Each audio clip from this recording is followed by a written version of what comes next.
নতুন আয়কর আইন 2025 নিয়ে আউটরিচ প্রোগ্রাম অনুষ্ঠিত হয়েছে।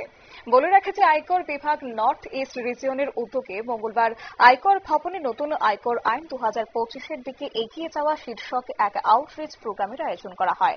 আর এই অনুষ্ঠানে উপস্থিত ছিলেন chief commissioner of income tax Shillong এর জয়েন্ট কমিশনার সেখানে সন্দীপ মণ্ডল সহ অন্যান্যরা উপস্থিত ছিলেন। 1961 সালের ইনকাম ট্যাক্স আইন এতদিন পর্যন্ত সক্রিয় ছিল। নতুন আয়কর আইন 2025 কার্যকর হতে চলেছে, সেদিকে লক্ষ্য রেখে আজকে আয়কর দাতা, আয়কর দপ্তরের কর্মী সহ অন্যান্যদের সঙ্গে নিয়ে এই অনুষ্ঠানের আয়োজন করা হয়। প্রসঙ্গত যে নতুন আয়কর আইন উল্লেখযোগ্যভাবে সরলীকৃত করা হয়েছে। কম ধারা এবং অধ্যায় সহ এটি বোঝা পাশাপাশি বাস্তবায়ন করা সহজ করে তুলেছে। এটি কাঠামোগত সময়সূচির পাশাপাশি সহায়ক টেবিল এবং সূত্রগুলি স্পষ্টতা উন্নত করার জন্য অন্তর্ভুক্ত করা হয়েছে। সামগ্রিকভাবে আরো ভালো অ্যাক্সেস যোগ্যতা এবং স্বচ্ছতার জন্য ভাষা ও বিন্যাসকে সহজলভ্যভাবে করা হয়েছে। আর এই গুরুত্বপূর্ণ আইনটি বিদ্যমান রয়েছে নীতিগুলি সংরক্ষণ করে তারই প্রচারে এই উদ্যোগ।